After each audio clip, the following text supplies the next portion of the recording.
What's up, and welcome back to another episode of the Nep'Toon tugboat build, the Micro 9. This is the Wisco Boater channel. My name is Chad, and I went to the store and bought a couple more pieces of plywood. These are the last two pieces of plywood that I'll need to actually finish up the structure of the boat. So here I've got a piece of 4 foot by 4 foot 1/4 inch ACX. This will be the roof. So that's going to go up there. And then out in the garage, I've got a 4 foot by 6 foot piece of 1/2 inch ACX that will go to make the bench top storage compartment back there. So as I mentioned in the last video, the instructions have you stop working on the cabin and work on the rear bench storage. And I don't really see a reason to do that. So I'm going to make and install the cabin top. Let's see. Okay, so here is a drawing. It's missing some, obviously missing some detail just for clarity. They show a visor, rounded visor, that is right here on the plans. Not only do I not really care for the look of that rounded visor, I think it looks a little toyish, but I also feel like it's just more difficult than it has to be to make one and make one look good. So what I'm going to do is I'm gonna make a visor, but I'm gonna make it kind of square off at hard angles rather than having a smooth curve go all the way around. There are some working tugboats out there that have a really cool trapezoidal look. And you've already got this sort of trapezoidal shape with the front of the pilot house here.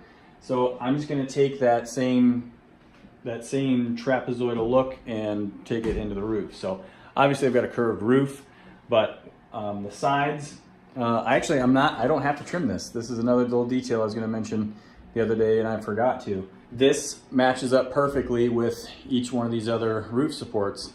So I do have about a 1/2 inch, 3/4 inch gap right here, but after I get the roof on, it comes to right here, then I'll have a little bit of a visor that's going to come down at an angle right here and probably just have it hang down about that much and then bring that forward, so that will cover that gap and it will actually ventilate the roof a little bit. So I don't think that's really a bad thing to have an air gap right here that was accidentally built in. I didn't mean to do that, but it's what I've got. So that'll also cover up where I couldn't get this routed right here. So I've got a smooth edge, but then it's a hard edge here. And this is just a ugly intersection right here. So the roof will come to right here, and then it'll be a visor that'll come down, stick down about that far, come just about even with the window line here. And I'll bring that all the way forward, have it stick out just a little bit. It's gonna be multiple pieces, but I really feel like it'll not only be easier to make, but I think it'll look better. So I'm gonna lay out a center line on the wood, the top piece here, and then set it up there and figure out where the supports line up. Because the roof actually gets screwed into the roof supports. I'll probably run some fiberglass tape along the seams anyway, just for some added strength and security. But I'll start off with the center line, stick it up there, and then mark out my roof supports so I can start making some trims on this roof.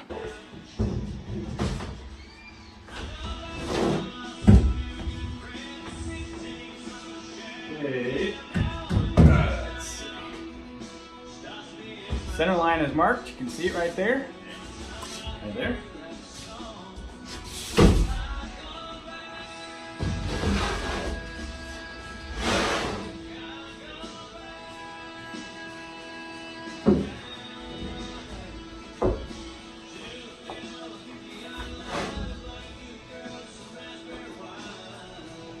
Okay, I'm gonna have a little bit of an overhang back here. I'm not real sure yet how far back I'm gonna bring the overhang. You can see I've got plenty of wood to work with up here. And actually, those pieces might just become part of the visor. we'll see how that works out. But I will line up the two center lines. Actually, that's pretty good just for throwing it up there. Fronts off a little bit.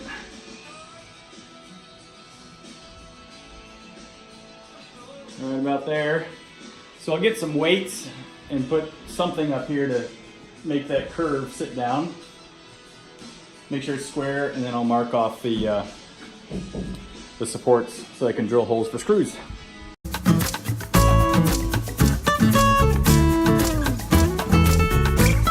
I love it. Center lines on the front, or the rear roof support, and the front one are right in line with each other.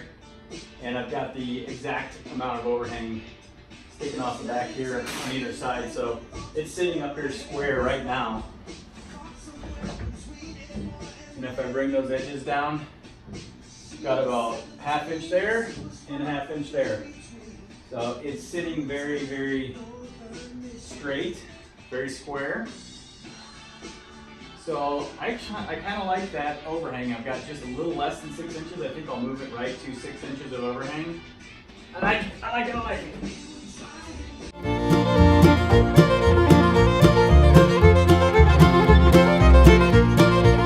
All right, now finding weights. Woo! That'd be bad, fall and break my neck when nobody's home.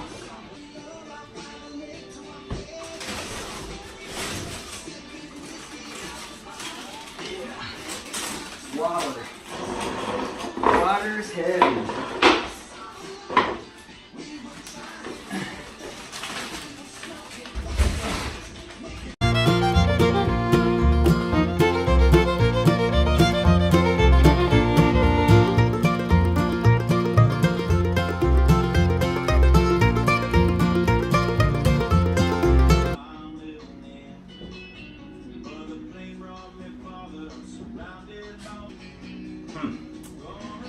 I kind of like what I'm seeing here. This is the gap I'm talking about. So that's a mistake. I think, and looking at the plans again, I think that I mistrimmed this line. This actually should be going up at a little bit of an angle. Either I mistrimmed it here, I mistrimmed it on the bottom. Because this is nice, this is straight and level. This is where it's supposed to be. I'm just off on 1/2 inch off on height. So there's either, this is the wrong angle, or I trimmed off too much on the bottom, in the back here. Down on the bottom, right there. But what I'm liking here is I kind of like how that looks. Just hanging over, I just, cut this off to match the angle, and that creates a visor. And then, let me pause this. And then here, bring a piece down at an angle, right up here, and then angle it up, maybe. That looks kind of cool, I think. All right, well for now I'm going to draw the lines of the supports, and then I'll figure out what to do with the visor and where to make these cuts.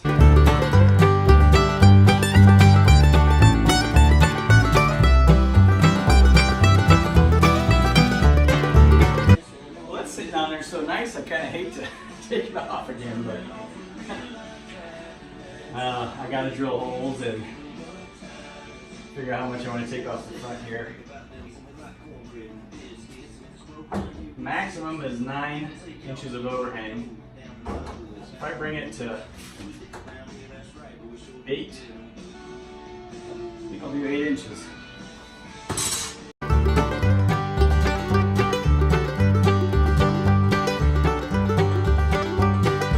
You kind of see the lines that I drew. So there's the roof supports. So I'll drill holes through those for screws.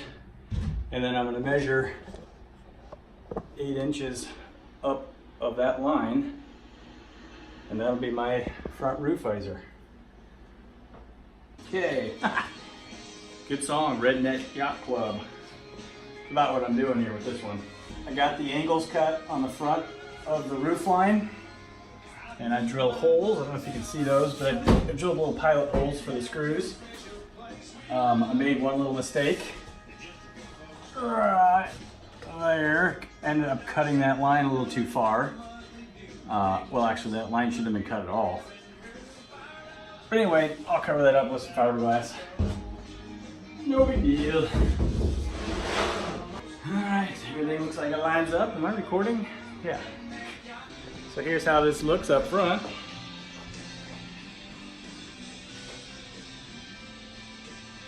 And it has a curve to it. I think that looks really sharp. So what I'll do is just take a little visor piece that will come right back. It come down, might come down just a little bit, and then an angle, and then come right back to the back here at an angle. So I have a visor on the side, it angles out just a little bit, but that looks freaking cool. I like it. So I'll get the everything cinched down with screws after I drill holes, and then up here I've got this eighth to 3/16 gap, that's my mistake. I trimmed this an eighth too short, but it gets pretty close. So once it's cinched down with screws, I'll just put some 2-inch tape, fiberglass tape up here to connect those front pieces. Awesome. Okay. Drill some holes.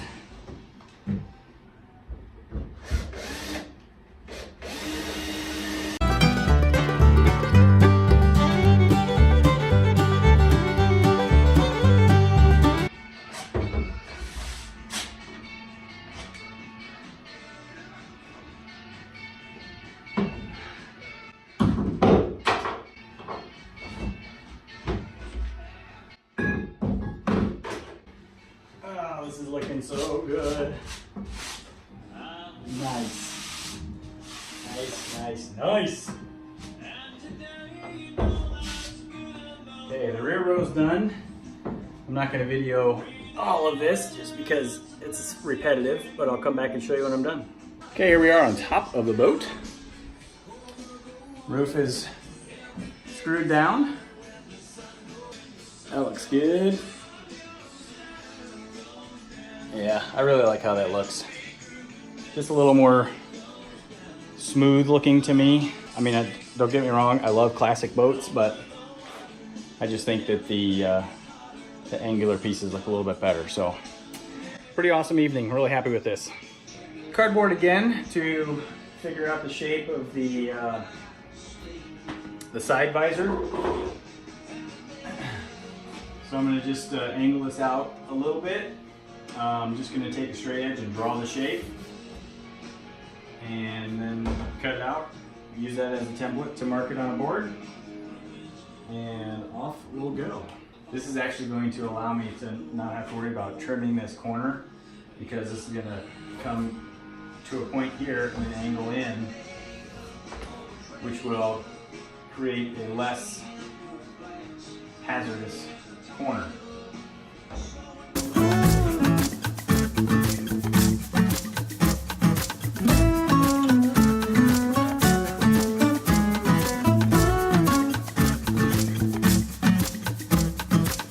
Should be able to use the template for both sides, just a matter of flipping it over.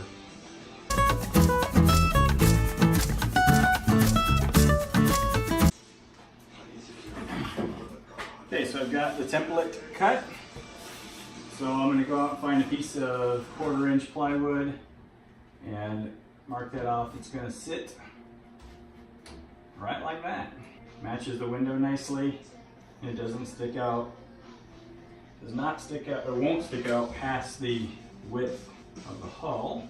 Let me do a test fit on the other side too, just to be sure. Should work just fine. Pretty close. Looks like I'll have about a 1/2 inch to trim on the port side at the front. So at the front, I'm just trim a 1/2 inch shorter. Go set up outside. Cold. Okay, we have a a couple of iterations here. This one should be the one that fits. So I haven't test fit this yet, but let's take a look. Oh, we're so close. I mean, maybe a 1/16 of an inch at the front here needs to be shaved off. That's enough to mount it. Get it in place anyway. So now I'll figure out a way to mount these. Whether I'm going to do like some sort of block up under, like a triangle block up under here, or just a bracket. I think there's a lot of geometry that's going to be involved if I do a bracket, or I mean a block. If I do a bracket, get it glassed in place and then remove the bracket. That'd be the cleaner way to do it.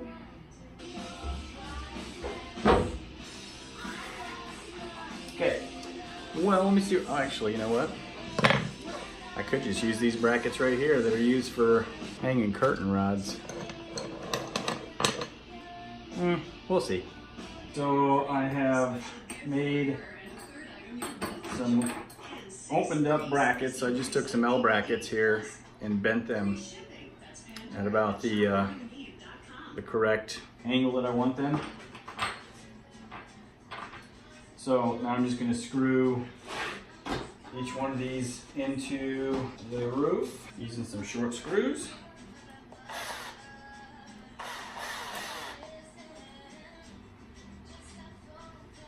Hopefully this works. If not, guess I'll find the other way, huh? So I'm going to put these brackets on, just screw them in place, and then get this glassed in place, and then I'll take the brackets right back off. So there's a little hole at the top here from that screw sticking out, but I can take care of that later.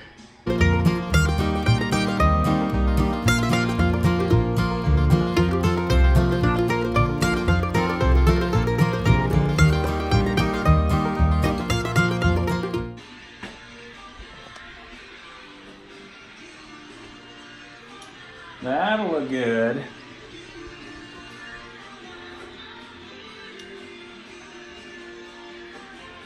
Yeah. Nice and lined up with the top of the window. Got a nice rounded edge back here. And allows for ventilation up under here where my mistake is. Cool. Now I'll do the other side. It's going to be a little difficult because access over there is terrible. This side is screwed in. So is the other side.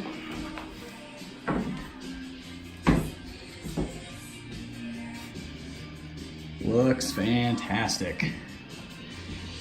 I love it. All right, well, since I can't work on the roof anymore because I'm out of 2-inch tape, so until that comes in, that's just gonna sit there for a couple days. So I'm gonna move to the rear bench. This is the last piece, other than the keel protector or the motor protector, which is that piece right there. Little triangle that protects the motor. I still gotta put that on. And then, I mean, little things like hose pipe and finishing the whole thing in fiberglass. But as far as actual pieces go, the rear bench is the absolute last piece to make. So I'll go ahead and make this video about the roof and the rear bench because I want to keep working on this and get it done. So that's what I'm gonna work on right now. I just cut this piece out. This is the width of the bench, 18 inches at the center line. So now I have to shape the rear to the transom curve, and then I need to build some supports underneath the bench. It says right here to build a 3-inch supports either side, and I might just put one along the back as well, just to have some extra support. So that's what I'm working on now. Last piece. Using a pencil, I just stuck my hand up underneath and traced the transom line side to side, and then the edges of the hull. I'll have to cut this probably 1/8 of an inch wide, obviously, because well, I guess I shouldn't say obviously, I can explain why. I had the pencil, imagine if you will, up against the side of the hull here, drawing the line, and I have to account for the width of the pencil. So I'll measure that, half of the width of the pencil to this line here.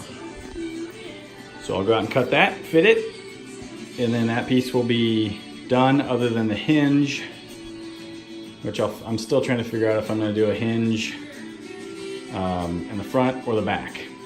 It depends on what kind of seats I put in. If I just put a bench seat in, it can be hinged in the back.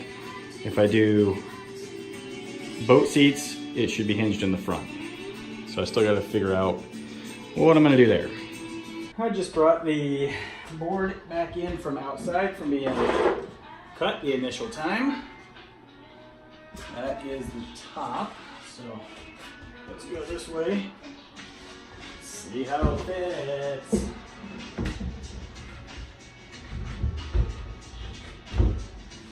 Well, looks pretty good. Of course, it doesn't want to stay up because there's no support back there, but I think, well, I got a little bit of sanding to do on this side that's keeping that from going back all the way, but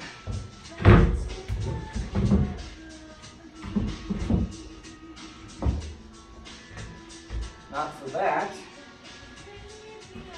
It fits perfect. All right, so let me sand that a couple of spots to verify the fit. There's a lot of sanding that's going to have to be done at some point. Just a lot of really rough spots left on the boat to take care of. Man, I'm going to shut the heater off. It is plenty warm in here. Whew.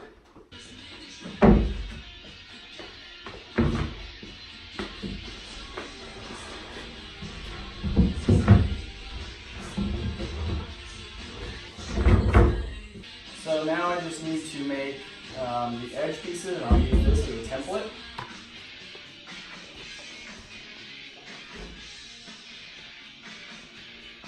Looks good. Got an excellent fit. All the way around. Whoops.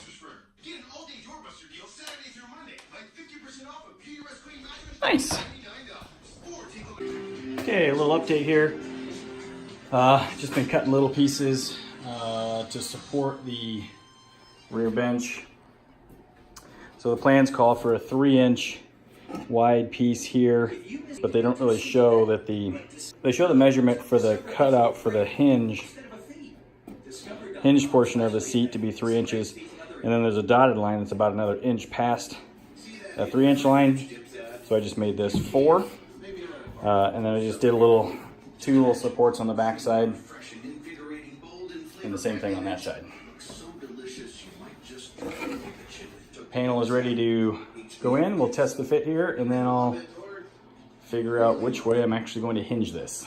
So this is what the plans call for. So if you take these papers here and look at it that way, that's what we have here. It shows a hinge on the back side here. So the hinge would run right across the back here, and then it would flip up this way. I don't really think that it's necessary to flip up backwards because the gunnels are so short, and when you're standing in the boat, if this folds forward, if this opens this way, you're only going to have, right there is 18 inches. And actually, let me step in here. So 18 inches comes up to about my mid-thigh. And if I need to reach in and get something, which I'm not really sure why I would need to, there's not going to be really anything back there other than maybe some extra life vests and the batteries. I mean, I'm going to get a folded paddle that's going to be tucked up in there. Life vests are going to be up under the shelf or under the shelf. Maybe a dock hook, expandable dock hook somewhere. But I'm really not thinking that I need to cut that and hinge it that way. What I'd like to do is, Brittany is on the shorter side. So what I'd like to do is just make this a cushion, not put seats back there, just a cushion, which I think will look better for the lines anyway. And then that could be like a sun pad. You know, just put a pillow on one end, and her feet would overhang one at the other end, but 2 pillows, and then we got a little sun pad back here. I think that's the way to do this. I think I'm just gonna put a hinge up under here and have it hinge forward with a little pull tab on the back. Yeah, pretty sure that's what I'm gonna do. I think that'll clear, because once it folds forward, it's gonna kinda, yeah, that should clear. And then I don't know if I'm gonna put boat seats up here either. I might just make a sitting pad there. That way I can sit sideways with a cushion up against that wall. I'm liking this idea better. After I put a hinge on this and coat it with resin, I'm not going to fiberglass it. There's no reason to, because the resin will protect the wood just fine, and then it's going to be covered with vinyl and padding anyway. I just went ahead and threw the tunnel covers on, the front one and the back one, just to make sure that everything worked fine with the trolling motor movement. It does. Making that keel piece is it, and that's just a simple triangle. So, I mean, here, I got an open beer, so cheers to that. That's pretty freaking awesome and exciting. So it's just down to finish work. I need to start making a list of finishing items. I gotta cut holes in the bench here so I can fill it with flotation foam, which maybe I'll do that tomorrow. Tomorrow's supposed to be a snowy day, and I've got the shop warmed up to 64. 64 is plenty warm to pour flotation foam. So maybe I'll do that tomorrow, because that'll involve cutting some holes, mixing it up when it's warm enough in here. And yeah, so now some of the thinking actually begins to figure out what I need to do to finish this thing with the finish work.